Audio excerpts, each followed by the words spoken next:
Hi, welcome to the first ever episode of The Atomic Fridge, a show that takes the science behind the silly.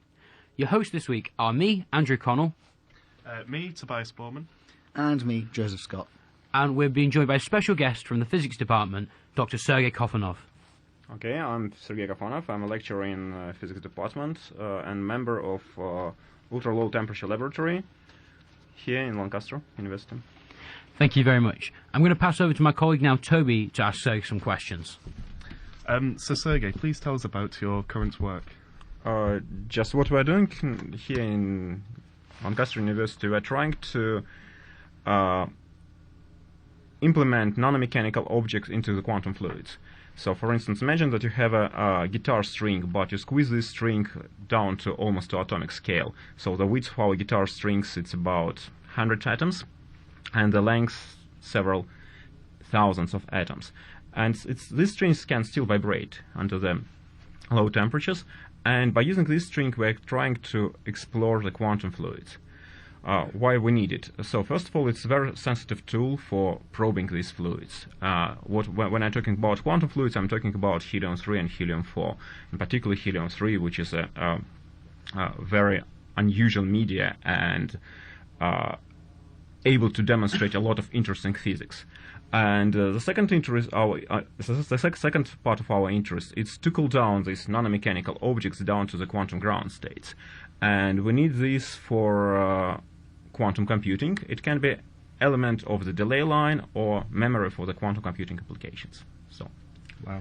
And in your opinion, what is the most exciting thing in your sort of field of research at the moment? Exciting things. We were the first who implement this object into the quantum fluids, and it seems that this is an unbelievable sensitive probe, and there are a lot of interesting physics related not only to condensed matter physics, but also for particle physicists, or analogy to the particle physicist can be explored by these tools. Some theoreticians think that if someone will implement high-frequency nanomechanical resonator in the helium-3 on superfluid helium-3 media, they will win something. It will definitely be some interesting physics there. And I'm quite happy that we are pioneering this research, and we are leading this research in the world. That sounds brilliant. So, if you remember, why did you initially get into physics, and what inspired you? Tough question. I'm too old, and at that time there was no computer and there was only books. And the books was what was around me when I was 6-7 years old. It was books about physics. It was like a really old-fashioned book, and immediately after the Second World War, there was a lot of experiments in these books. And of course I have tried to realize these experiments home. I burned my parents' apartment almost 3 times. But after that, they decided, probably this is a bad idea. And they start giving me a proper book with a nice design experiment. And finally, I realized that I like it, and this is it's my hobby. I cannot consider that physics it's my work, it's my hobby. Yeah. Wow, that's fantastic. And during your undergraduate studies, sort of what area of physics would you say stuck out to you the most? It was condensed matter physics. It was I have been studying Moscow Institute of Physics and Technology, and this is a very special university where we have had 10 faculties, and all these departments of faculties has been oriented for the different fields of physics. There was no anything except physics there. And our department was specially designed and specially organized for condensed matter physics. And all my life I spent on the ultra-low temperature research or solid-state physics research. And I decided this because I'm still thinking that this is a front edge of the physics, and there are a lot of commercial applications here, and there are a lot of fundamental applications here as well. Thank you. I'll pass you over to Joe now, who has a few questions. I just want to start. I'm going to start by going off topic a bit and ask, what were you doing when you almost burned down your parents' apartment? I tried to make a rocket, as usual. So everyone just tried to launch something, and probably the launching table was not designed properly at that time. So, at the age when you were trying to design a rocket, do you think this was just out of fun, or do you think this was like the start of you realizing that you actually really did love physics and you knew that that was where you wanted to go? I opened the book and start exploring chapter by chapter, from the basic mechanics with the blocks and with how to lift some weights. We do it with my sister, and she was a test person whom I left up. But finally, parents decide that probably you should not do this with your sister. You should do it with something else. And does your sister still talk to you? Yes. She's my doctor. So after this rather sudden start into science, we know of course that you have a PhD. What was your PhD on? What was your thesis? Okay, let's start from the scratch. Okay. I started making my PhD in Kapitsa Institute in Moscow. This was a very small institute, but about 30 academics was working there. But academics has a really brilliant names like Kapitsa, Landau, and all of these people are Abrikosov from this university, from this institute. And in the 2004, I decided to quit and change a field from quantum fluids to mesoscopic physics. And I went to Chalmers University of Technology, to the Professor Perdelson group, and start making my other PhD project. It was oriented to the charge-sensitive and flux-sensitive devices, and in the application of quantum computing. We were trying to make a quantum computer based on the levitating electrons on helium. So if you'll drop electrons on the top of the helium surface, they will levitate on the top of this helium surface. And you can use the single electron as a bead for the quantum computer. Right. And we are trying to do this in the laboratory. So my PhD was charge-sensitive device for this application. During this PhD, we have demonstrated the world records in the charge sensitivity, and I'm still proud that I have the world records. Wow. So you're a world record holder. In some sense, yes. In this particular charge-sensitive device, yes. That's still very impressive. That's very impressive, yes. So we know a lot of your life. You've got this massive part of your life which is physics. Do you have any idea what you would have done if you hadn't have had that? Besides physics or besides science? Well, we're going to say besides physics first, and then besides science. Okay, physics not only one and single my interest. I'm just really excited about chemistry and biology, especially biology for the probably last 10 years. I found out that it's unbelievable interesting to know anything about cells, genes, organs, and etc. So this is a big mystery for me how it works, and I'm trying to educate myself and study this subject. This is still unbelievable interesting subject for me. Where did this interest come from? You see that I'm just how to say in English. Absolutely inappropriate guy for my family. I'm alone who's a physicist. All my family, or the rest of my family, they are medical doctors. Right. Yes, and if you're asking what I can do besides the physics, probably I enjoy the surgery, or probably at least all my family thought that I will be a surgeonist and probably field surgeonist somewhere. Wow, field surgeons. That's really impressive. Yeah. So, if you couldn't have gone into science at all, where do you think you would have gone at that point? Medicine. No, beyond medicine, no science, no medicine, have to completely leave. Okay, the well, comfort zone. you're asking what I will do when I will retire? So I will travel. So I'm very aware that, obviously, with all your work, you've travelled quite a lot around the world, haven't you? Yes, it's. I have two types of traveling. One type of traveling associated with my work, and as I mentioned, I have made my PhD in Sweden.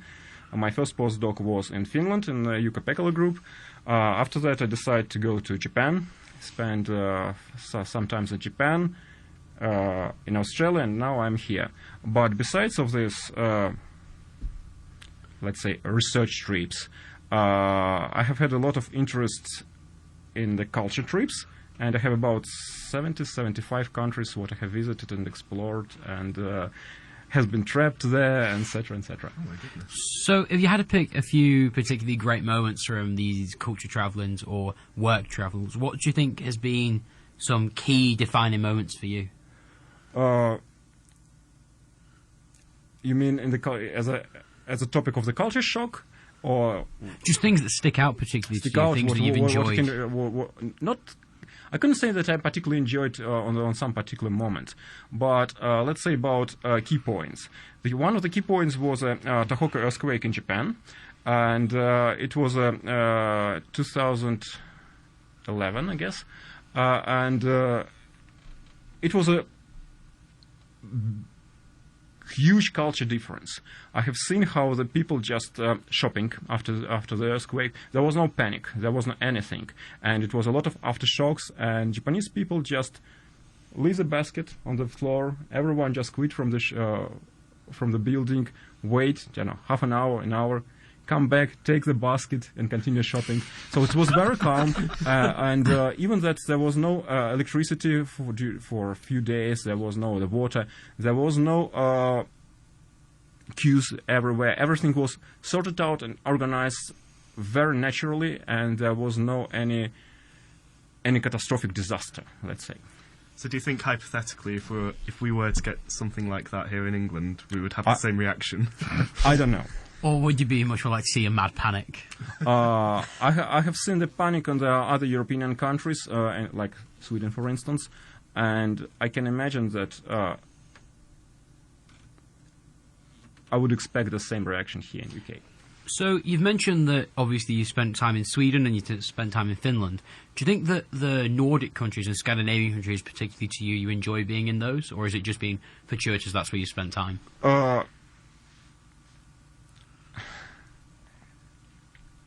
Difficult question. So I cannot say that I particularly enjoy Scandinavian countries or Scandinavian culture. I enjoy the culture by itself. It's despite where it is. I decided the Scandinavian countries for the few reasons, because it was a world-leading research there, and I'm still thinking that in the mesoscopic physics, and especially in the superconducting physics, a laboratory in Chalmers University and laboratory in the Aalto University, it's one of the best in the world. Due to some reason, I do not have ability to go to, based on my travel experience, I do not have ability to go to US, but that's why I'm traveling around Europe. So you travelled a lot and you worked in many different countries. Do you speak, you obviously speak English as well. Something's happening with the microphone. That was very exciting. Anyway, so you obviously speak both Russian and English. What other languages do you speak? And okay, I was born in the Soviet Union, in one of the South Republic of the Soviet Union, Okay. Tajikistan, and in the school we have studied Tajik language, which is a dialect of Farsi. Okay. In principle, I can bargain on the market in Iran. But I could not say that I speak fluently on the Farsi. Okay. I can understand a couple of words in Estonia, since my wife, she's Estonian. I need to know what she's thinking. And nothing more. Probably a couple of words in Japanese language, but still, I'm not so good in English, as you see. But you're still very impressive still, overall. that makes it even more impressive, if anything. Yeah. So you have your physics and you have your travelling. What outside of those do you enjoy doing? Teaching. So, to be honest, it's a hard job, but it's quite exciting, especially when you have a feedback from the students. besides that principle, there is no time at all. The traveling takes almost the whole time of my vacation and my weekends. We also know that you do enjoy the occasional movie. However, it can be difficult because sometimes the science behind these movies is not perfect. This is what I'm trying to do during, let's say, dinner time and the family time. We're trying to watch some movies and at least find out something interesting. Disadvantage with this one that it's impossible to see it with someone else because my wife is thinking that I'm too boring and is claiming that it's impossible or this is a silly, this is a stupid, and that's why we're watching different movies. So, growing up, many of us, many people in the audience will have had a fond place in their heart for the Indiana Jones series of movies. By that you mean the first three, yeah? No. And then I was going to say, and then another movie came along which kind of took those fond childish memories and stomped on them a bit. This movie is, of course, Indiana Jones and the Kingdom of the Crystal Skull, unless, of course, you very intelligently wiped it from your memory. In this movie, there's a scene in which Indiana Jones is stuck in a town in which a test atomic bomb is going to go off next to it. In order to survive, he opens a fridge, clears out the shelves, gets in and closes the fridge. Is thrown a few hundred meters at least, Distance, And climbs out of the fridge. completely unharmed, not turned into jam. and doesn't get... What are your thoughts on this? There are a lot of unknown parameters, let's say. What was the atomic explosion? It was underground or... It was above I believe ground. it was above ground. It was. I think just if I- kind of. It was just kind of a test bomb. In the way they portrayed it in the movie, it was a test bomb that was just kind of dropped onto the ground. seemed to be dropped probably about 100 meters in height, and as it dropped and fell, it exploded and was probably the distance from him to the center of the explosion was probably about a mile. About a mile. The movie, I believe, it's set in the 1950s, either the So early no, 1950s, no, it's Okay, the 40s, about late Miles. 40s, so it won't be a hydrogen bomb. About Miles, I can imagine that he can, let's say, mechanically survive in this fridge, but he will have a problem with radiation. So, just his body will decay mechanically again, but probably he will have a problem, and serious problem, with neutrons and gamma radiation due to this explosion. So even if this was a lead fridge, which was typical of the time, would that still hold? Yes, I think so. Yes. Okay. So the real question then is, if we could seal him in a perfect vacuum and he could survive, what about oxygen inside the fridge? Because obviously the minute it's sealed, it's a sealed container and there's only so much oxygen that you could use up in that time. Okay, it's quite easy to calculate, and this is a good exercise for the first year students. But I gave these exercises for 2 years ago for the student. Do you remember the movie when Pirates of the Caribbean Sea, and when the guy just walking under the water under the boat? Yes. Yes. And they, easy calculations can show you that they can walk 5 hours. Wow. Goodness. So you can imagine that just to stay in the fridge, you can stay at least for half an hour or an hour. So they'd have more than enough oxygen to last So a short oxygen space isn't of a time. problem in this case. Oxygen is not a problem, yeah. I think so. So what sort of temperatures would you... I know it's a fridge and is therefore cold, but what sort of temperatures would you be expecting him to experience, perhaps, within that fridge? Good Like, question. would he survive that? The fridge was white, and it works as a perfect mirror in some sense for the most of the radiation. In the mild distance, I think he will survive, and the temperature will not be. I'm talking about small nuclear bomb, not a hydrogen bomb. Yeah, I think mechanically he will survive. So he Again, would- mechanical. so you're saying he would survive, but he'd have a big problem with radiation. It will be a problem with radiation. So it's just. I can refer to the one interesting, tragic accident during past history in Japan in 2005 or 7. It was a nuclear explosion, a very small one, and when the people tried to mix isotope of the uranium in some container, and they reached the critical mass.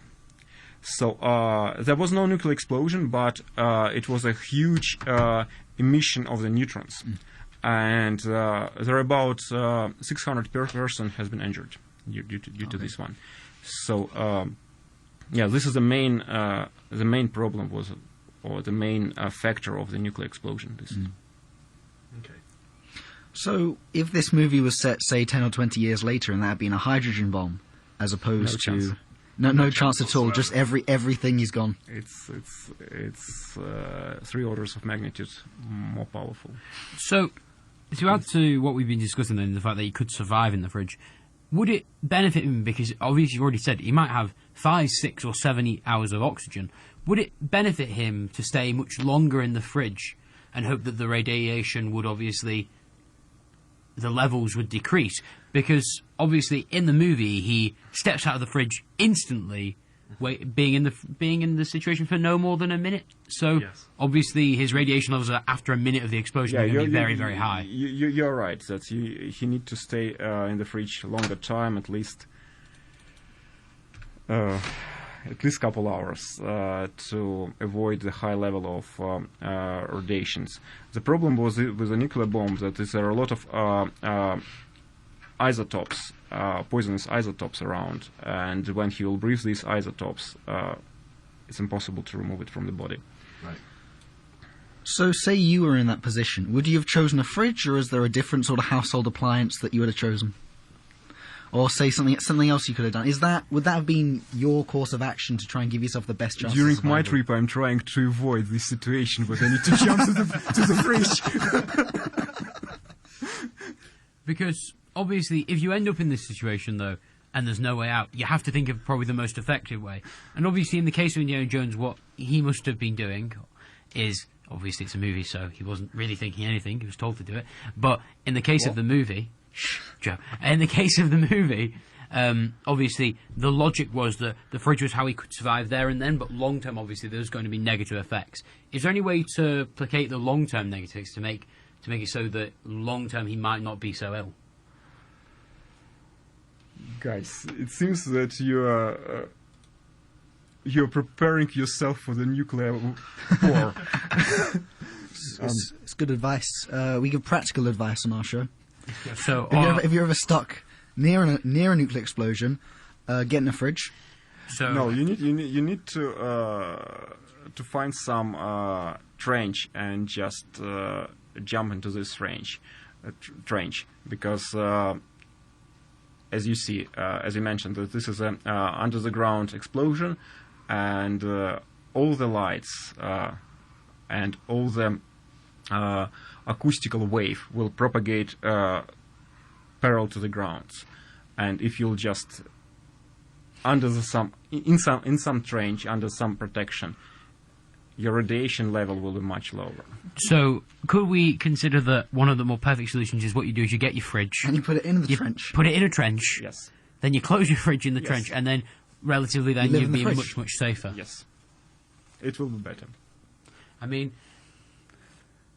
I just think, is there any way that we could survive any better, though, than in a trench in a fridge? Because, obviously, I don't know about other people, but I don't keep my fridge in a trench. Well, you will after this. So, I think what we were telling the viewers is, move your fridge into a trench. Or Is that... invest into a bunker, Or possibly. invest into a bunker? Nuclear bunker? If you're really concerned. As we told you, we are giving practical advice on this show. Practical We advice. can also give practical advice on things like the zombie apocalypse. Just go to the basement, and some people keep fridges in the basement, trying to find the who keep it there. So, what do you think of the people who make their own? Like, there are people who are obsessed with the thoughts of an apocalypse. There are people who prepare for zombie apocalypses. There are people who prepare for nuclear apocalypses. What do you think of those people who build themselves their own underground bunker in their back garden? Do you think their own? Do you think that'll work? Do you think that will help them? Everyone has their own hobbies, and the problem with the life that this is a absolutely fantastic thing, and but everyone die. So I do not see any reason why you should do this. So, is there any way to personally build a nuclear bunker that you think you could survive if there was a nuclear apocalypse? Off the top of your head. I'm still thinking that you're not a physicist. You're in the military academy or something like that. So I do not think that there is any reason to build your own bunker in the modern time. So it's probably a waste of the time, money, and. So moving away from people who build their own bunkers, I know of a couple of stories of people who've attempted to build their own nuclear reactors. There was a boy, I believe it was in Carolina, in America, and what he did is he bought loads of smoke alarms because he knew there was a alpha source in there, and he was taking apart the smoke alarms to try and get to that, and he ended up just essentially poisoning himself. Okay, I'll tell you a story. In the middle of 60s, on the 1st of April, Science journal published a very nice publication, and publication was from very well recognized scientist, and he mentioned, okay, we have a chicken, and chicken has eggs covered with calcium, but even that we will not feed a chicken with a calcium. Chicken will still produce eggs with a calcium. Where does calcium comes from?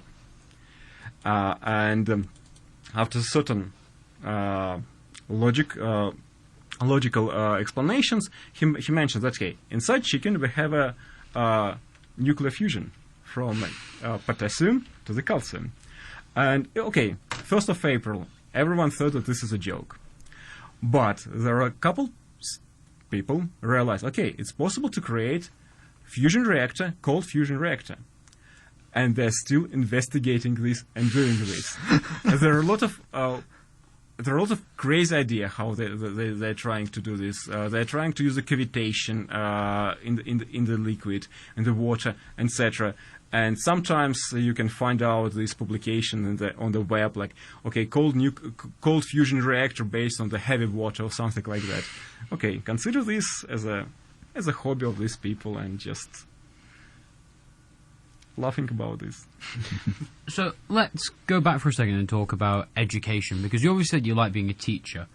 You enjoy that as something, as part of what you do. Do you think it's important to instill a love and an engagement with science on the experiment side from a young age? Because obviously we all went to school, and I imagine you also went to school because it was quite a common thing everywhere.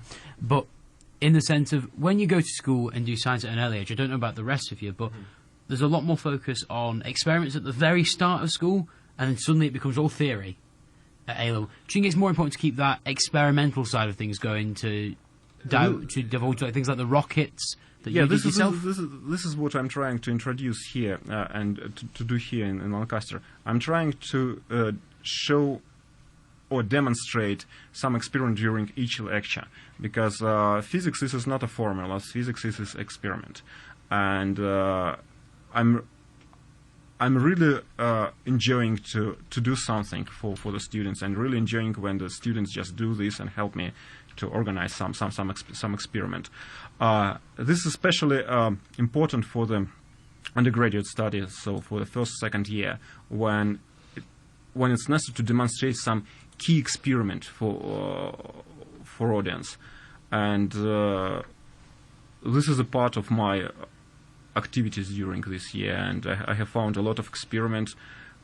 Hopefully I will be able to demonstrate it for the first year students this year. One of these experiments is quite funny. This is time reverse machine. So and it's associated with the entropy, but it should be some special condition when this machine will work. Wow. If you had anything to say to any scientists or any physicists listening right now, do you have any advice? Because obviously we can all tell that you're very successful in the field and you've reached quite a high point in the research field of physics. Is there anything you could tell people at our level, first, second, third years, what they should do now if they wanted to pursue that career? I'm always pointed for the first year student or almost for everyone, for any year student, just try to find your supervisor as soon as possible and try to jump into the lab or into research field. It doesn't matter what you will do during your master's degree or during your bachelor degree. The time what you will spend in the lab, it's very valuable and very useful because you will see a lot of practical skills. You will learn a lot of new things, and you will have a day-to-day conversation with your mentor. I couldn't say supervisor, with your elder colleagues, and just try to communicate with academic staff. Believe me, just everyone in the department will be happy to support you and just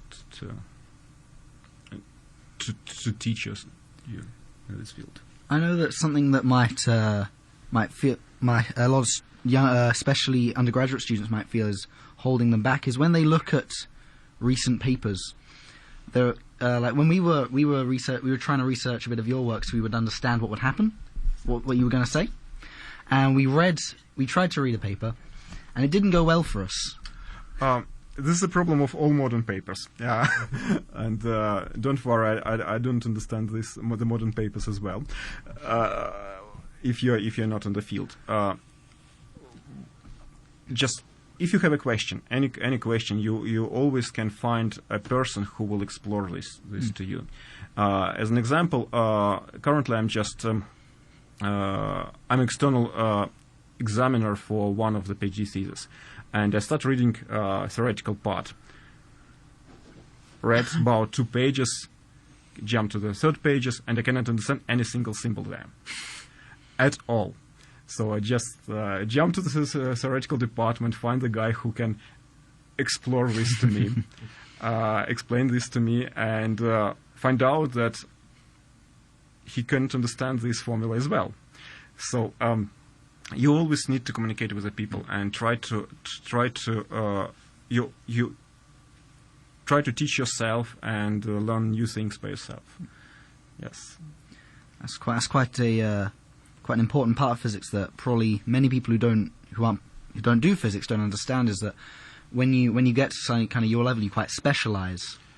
And so you don't necessarily know everything about all the other fields. You'll definitely have grounding and groundwork in them, but you'll be, say, an expert in your field, but you won't be an expert in another field. Yeah, you cannot be a specialist everywhere. So, and it's nice that you have an opportunity and have a possibility to ask someone to teach you and to explore something. Just do not hesitate to ask, and do not hesitate to mention, okay, I don't know. So this is absolutely reasonable answer, and it's mature answers, so you cannot know everything. You can be sure on some things, and but this open you a lot of opportunity to learn. It's open you a lot of opportunity to just grow yourself.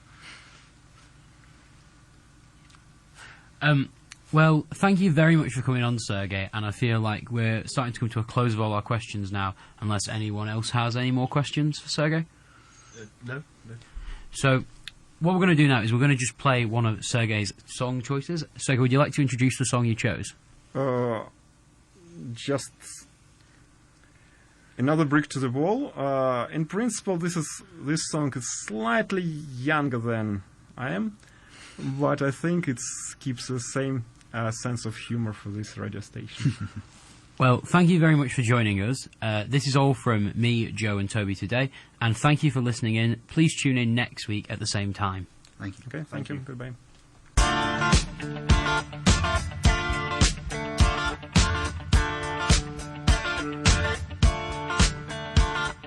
We don't need no education.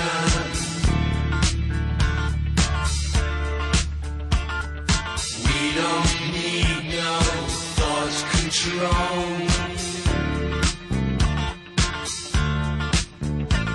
No dark side.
Live around Lancaster.